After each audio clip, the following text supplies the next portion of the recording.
What is up, everybody? Alex here. I was just in the garden, as you can tell from my dirty hands.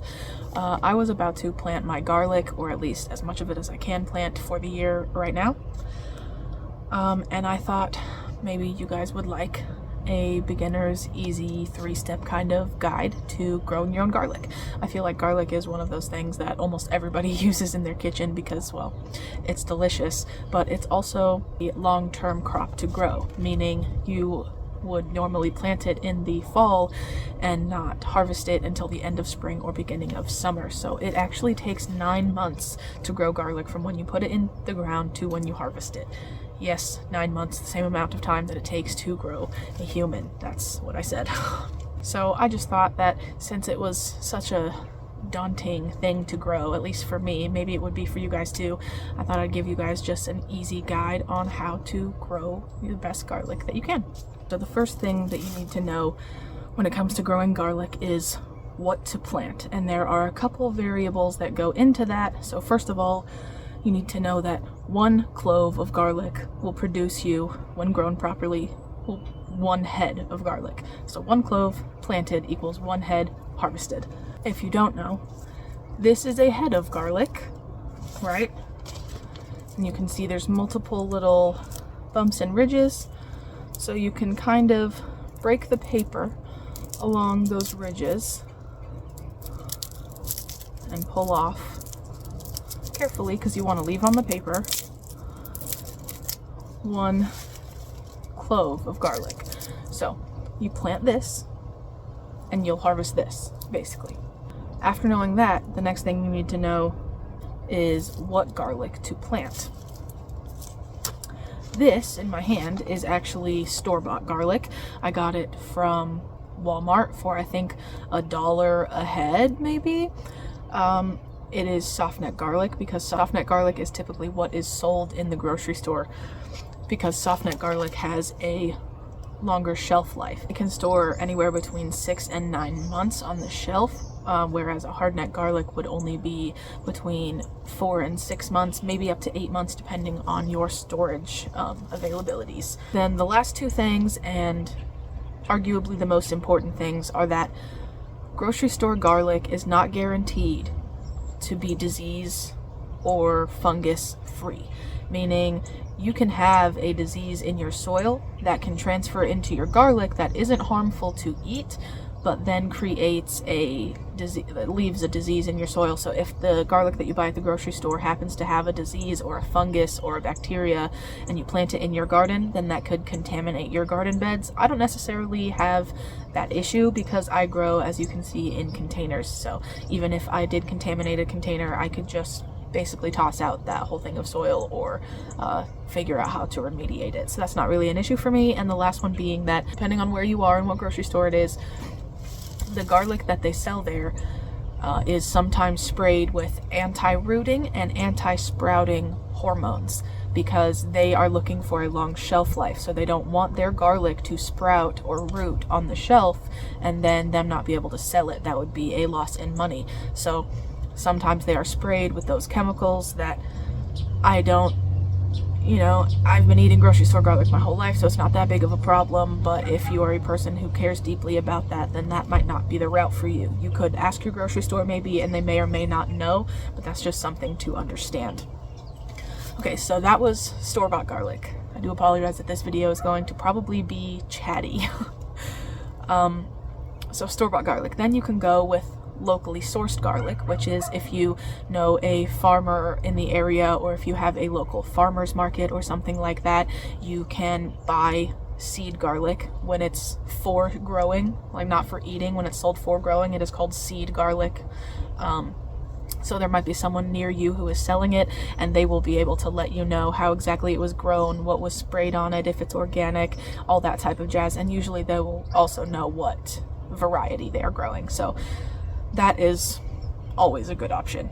If there isn't anybody around you that is trusted, then your next option is going to be what is called certified seed garlic. From a local grower, it will be seed garlic, but it might not be certified. It will just be a guarantee based on your relationship and your trust of that farmer or local grower or local seller.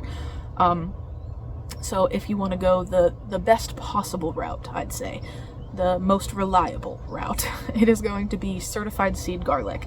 And multiple companies sell it, you know, where you would normally get your seeds. I know I got mine from Baker Creek Heirloom Seed Company this year. But certified seed garlic just basically means that it is guaranteed by the company to have no diseases or bacteria or fungal issues within the garlic. It is also not sprayed with any anti-rooting or sprouting hormones, and it is usually organic. There is a larger choice of variety if you go with these. There's also a bigger possible choice of between hardneck and softneck garlic, which is a very big part of what you need to do. And basically it's just specialized cloves of garlic that are grown and sold for growing.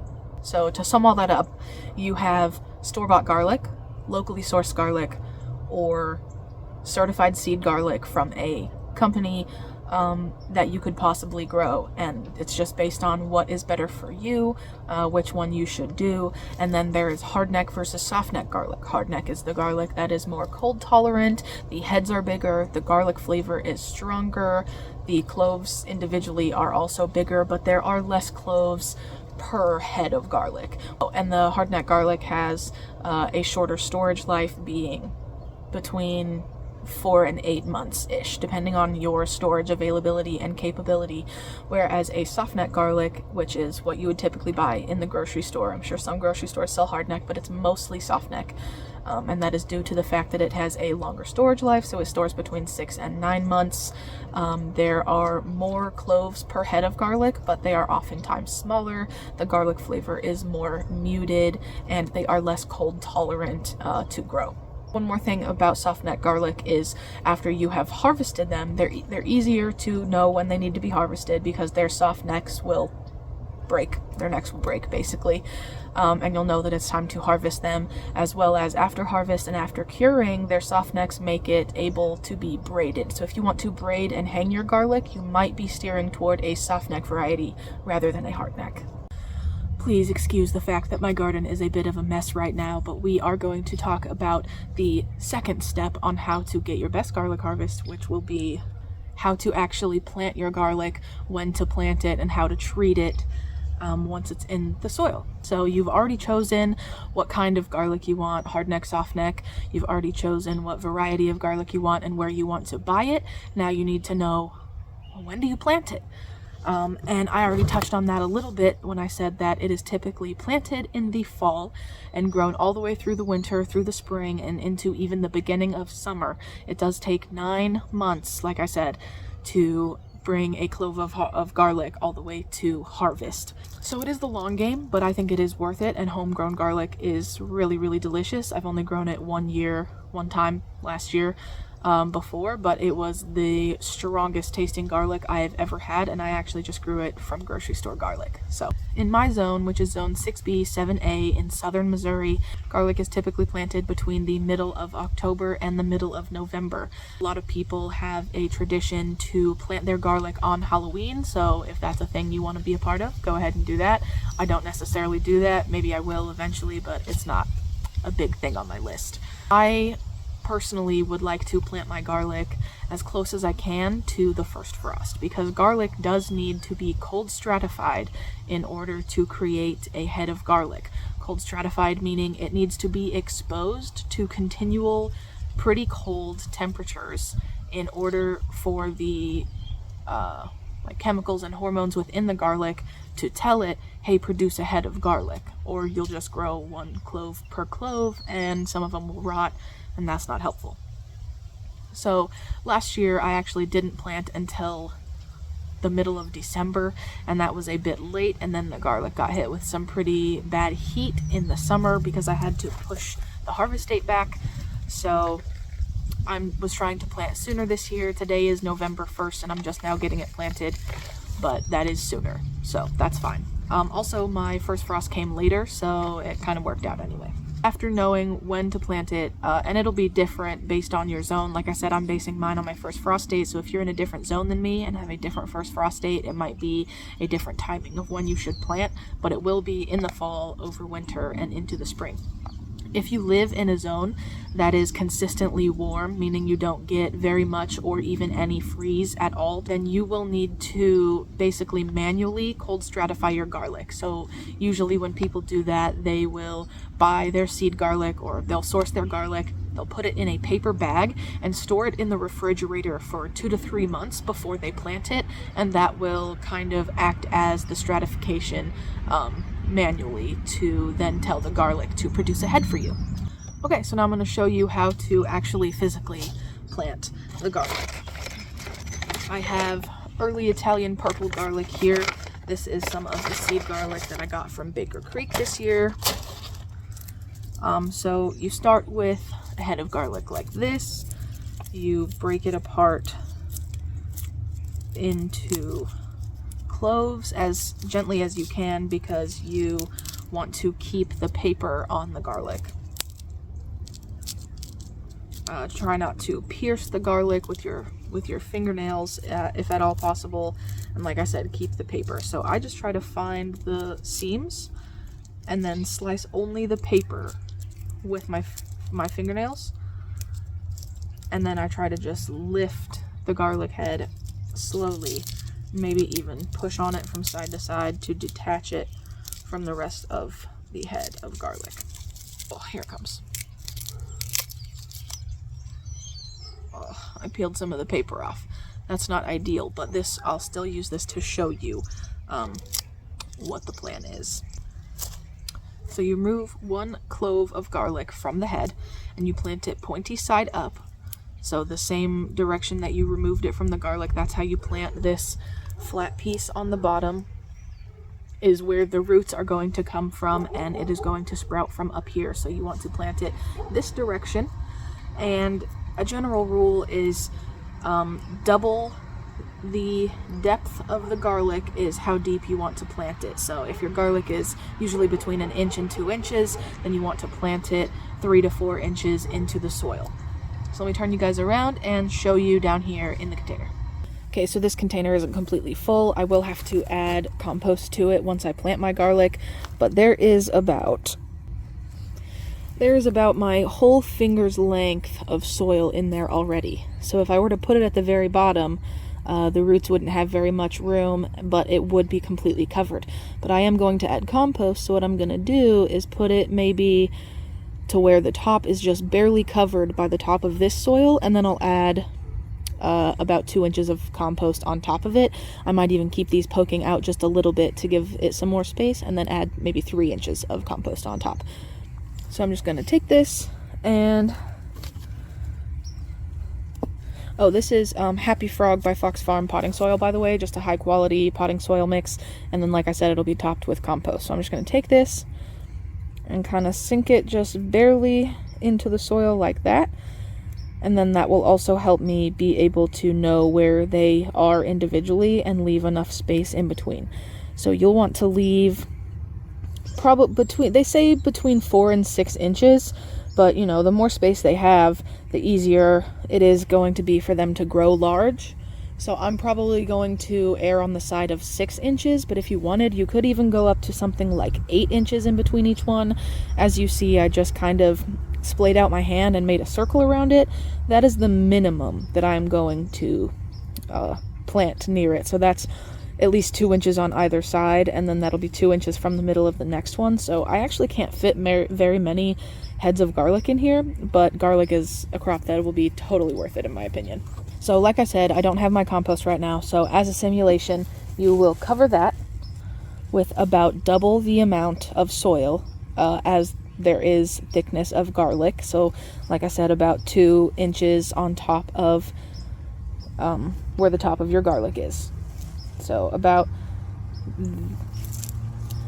here is where I will probably end up having the compost go to. That's just another few inches on top of where the garlic actually is. So when planting your garlic, you know how to physically do it, but you will also want to make sure that your soil is fluffy, loose, has nice aeration, and is nutrient dense. Garlic is a bit of a heavy feeder and does not like to be drowning in water, so you will want drainage holes at the bottom, as well as, if possible, drainage within your soil, something like perlite, which is why I choose to use a high quality potting mix that has perlite mixed in already. Compost just in itself tends to be pretty dense. It's a lot of like old natural matter, so it condenses quite a lot. So mixing in a high quality potting soil with perlite for me just makes a huge difference with my plants being able to root nicely. After that, your garlic is now fully planted, covered with some compost or mixed in compost with the soil, and then you will want to mulch it. Mulch it heavy. I don't really care what you use. You can use dried up leaves that you rake up out of your yard. You can use wood shavings like I do. You can use wood chips. You can use straw or hay. It's really up to you, but it does need a thick layer of mulch. I'm talking at least 3 inches up to 6 if you have that capability. I don't have the capability to do a really, really deep mulch, but I will put as much as I can, at least 2 inches, preferably 3. So that was step number 2, is actually how to plant. And the last step, I know that each step kind of had a few different choices to make, but they were only 2 different steps. And once you understand what's happening, they're not that difficult. The last step is cultivation and harvest. So like I said, put the garlic in a full sun location, water it in, and then when the top 2 inches of soil starts to get dry is when you need to water it. It does not like to be oversaturated with water. So please actually feel your soil to see if you need to water it, especially with the mulch. That will help retain a lot of the water so that you don't have to water as often, and it'll be cold outside, so there won't be heat to help evaporate any of that moisture. I personally, in spring, am going to top with some more compost and then maybe give it a few liquid fertilizations just to give the garlic a nice boost in the spring to produce a nice big head for me. That's just if you feel like it's necessary for you or if you would like to. Then nearing in the end of spring, beginning of summer, you're going to want to think about when exactly your garlic should be ready, and a few weeks prior to that you stop watering. That way your garlic isn't soaked when you're pulling it out. It's easier to harvest, it's not as messy, and it will cure faster. Which brings us exactly to curing. Curing is just the process of letting your garlic dry out so that it doesn't rot or mold. So basically you will harvest your garlic and then put it in a not cold but not hot, just a like room temperature dry place with good air ventilation to just let it dry basically for a few weeks, and that's called curing. And then after that you can eat it still. Before that it's just going to be more wet, so it'll basically just lose a lot of its moisture within that curing process so that it can store better and have less possibility of mold and rot. When you do harvest your garlic, it is a better idea to dig it up. You should not pull on it by the stem or the head of the garlic. It could break, which could introduce bacteria, and then again more possibility for mold and rot. It's just best practices. So dig it up and dig a few inches away from where you planted it so that you don't pierce your garlic head. For hardneck garlic, at this point, after they have been harvested and cured, you will want to trim the stems down to between 1 and 3 inches and store them in a box or in a crate in a cool, dry place. You will want to go through the cloves and use any that have any potential rot or dings or damage on them. You use those first so that they don't have time to go bad.